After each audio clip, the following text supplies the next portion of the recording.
Hello Priyanka, কোথায় আছো তুমি? ঘরেই আছি, বলো কি হয়েছে?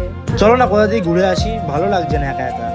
না না, তুমি আজকে একাই চলে যাও, আমার না ভাল লাগছে না। কেন, কোনো প্রবলেম হয়েছে তোমার?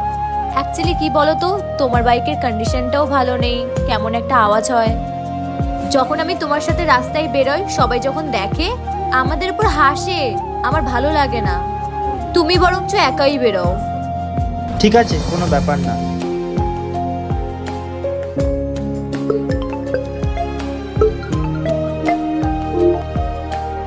হ্যালো মা, চলো না কোথা দিয়ে ঘুরে আসি আমরা। কি সত্যি তুই আমাকে ঘুরতে নিয়ে যাবি? হ্যাঁ মা। ঠিক আছে, তাহলে আমি রেডি হয়ে আসছি। কিন্তু মা, আমার না একটু বাইকের কন্ডিশনটা ঠিক ভালো না, তোমার চলবে তো? বাবু, তুই বাইকের কথা বলছিস? তুই যদি বলিস তোর সাথে আমি হেঁটেও চলে যাব। লাভ ইউ মা। ঠিক আছে, রাখ, আমি আসছি।